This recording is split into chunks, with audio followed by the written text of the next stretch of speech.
Mae'r gweryru yn mynd yn uwch ac yn uwch nawr yn dywi, achos ni yn croesawu y swclod gyda'r adran A y Merlod Mynydd Cymreig. Mae yna dipyn ohonyn nhw, rhyw 15, un ar 15 fi'n credu yn y dosbarth, ac mae'r sain wedi mynd lan ychydig bach. Ond ydych chi'n gweld bod ni'n dechrau llenwi mwy beth, mae yna mwy a mwy o bobl yn dod yma, ac ydych chi'n gweld hynna bob blwyddyn gyda'r Brydiau Cymreig, mae yna mwy o bobl yn dilyn rheini fan hyn, wrth gwrs, achos ein bod ni yng Nghymru, ac mae'n braf, dyma'r adran lleia yn y llyfrgreuoedd, a Merlod Mynydd, ac wrth gwrs yn wastad yn adran poblogaidd iawn.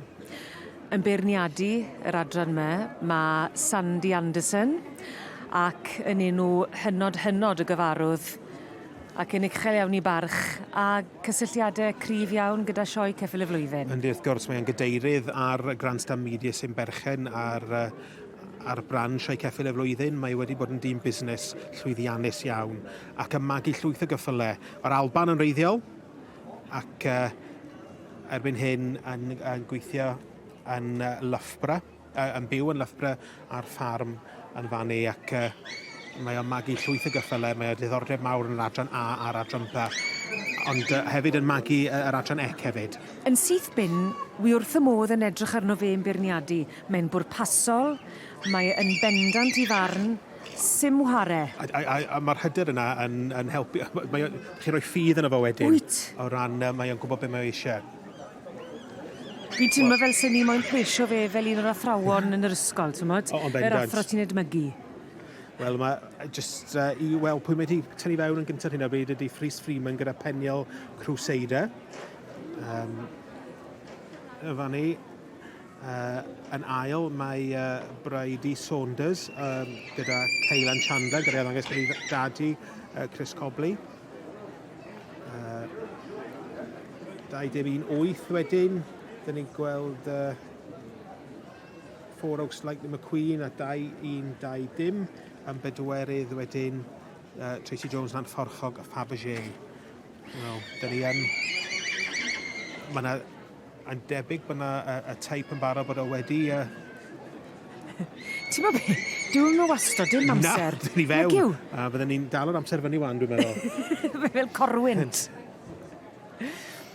I ti'n gweld, o ti'n crybwyll gynnau David, bod yr adran yma yn boblogaidd yr adran A, a hefyd y plant sy'n yma yn dod i weld nhw, a elli di hefyd ddeall mae anwyldeb y stoc ifanc yma gyda'r adran A. Mae'n... O, yndi. Mae'n berffaith yn dweud. Yndi, mae o. A rhain fydd y dyfodol, y ceffylau plant y dyfodol mewn ffordd. A dyna ydy fatha bwrpas erbyn hyn, y Merlod Mynydd ydy fel ceffylau marchogaeth i blant. O ran y cydymffurfiad, yr olwg, mae'r dish yn bwysig ydy? Y dish... Yndi, mae pen pert wedyn. A fel ma'n dweud ydy dished head yn hytrach na Roman nose. So just i chi gael gwybod mae penial, yr ebol penial fan hyn, Peniel Crusader dal i fod yn gyntaf. Mae Tracy Jones yn anfforchog. Anfforchog Fabergé wedi cael ei dynnu fan hyn ail safle. Wrth y march sy'n Tanio Ramos. Wendy Lowbands ac wrth gwrs Joe Shiel. Gyda Four Oaks Like McQueen. Yn drydydd ac yn bedwerydd mae Simon Charlesworth yn dangos yr un yma. Ac dwi'n meddwl ar ran... Mandy Higgins, Pinewell Hegarty yw hwnna. Wel, mae'r steward ac Sandy dal i fod yn dynnu rein i fewn mewn drefn heledd ac dipyn o cyffro fan hyn yn yr adran A. Os. Beth am y teip mae Sandy Anderson fel arfer yn hoffi'n fwy na'i gilydd? Dwi'n meddwl teip ychydig bach mwy o sgôp yn Gymreigaidd, ychydig bach o sgôp iddyn nhw. Sydd yn addas i fynd mlaen ar gyfer marchogaeth. Mae'r ceffylau Thistledown wedi wneud yn dda iawn yn y sioe enfawr, y sioe sirol. Golwg Dan gyfrwy. Golwg hynod o benderfynol yn llyged Sandy Anderson yn edrych ar y llyged hyfryd fyny sydd yn nodweddiadol o'r adran A. y llyged mawr, y cluster bach. Ond ai fel hyn fydd hi'n aros. Mae yna newidiadau wedi bod. A pawb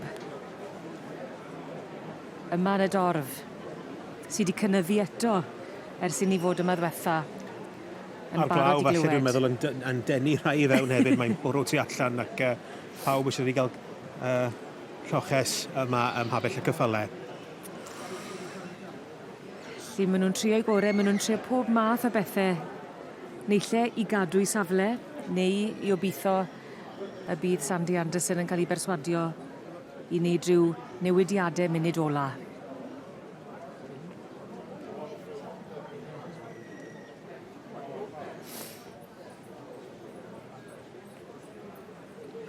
Ni mor agos fi'n credu i ddod i wybod pwy fydd yn ennill y dosbarth cynta gyda'r adran a y Merlod Mynydd Cymreig.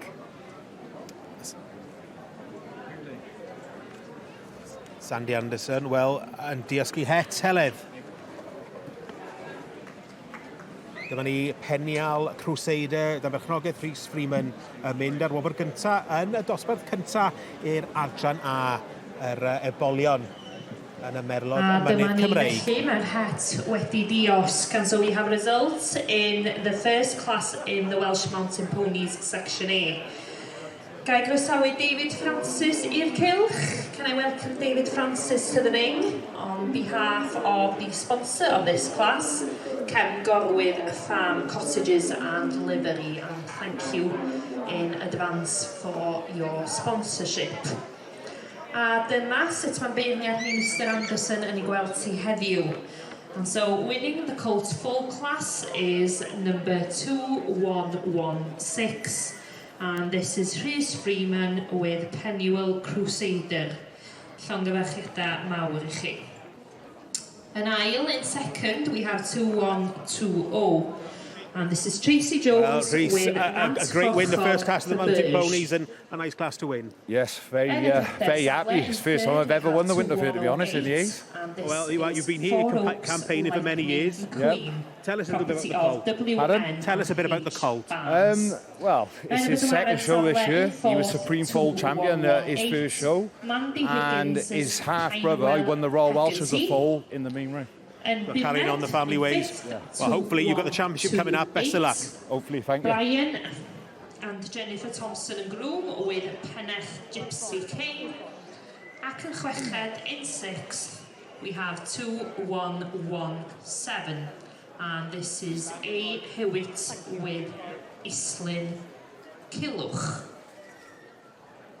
A dyma ni felly noddwr yn cael cyfle am lun gydag enillydd y dosbarth, a diolch i chi, Mr David Francis, am dod i gyflwyno'r wobr ar ran ein noddwr.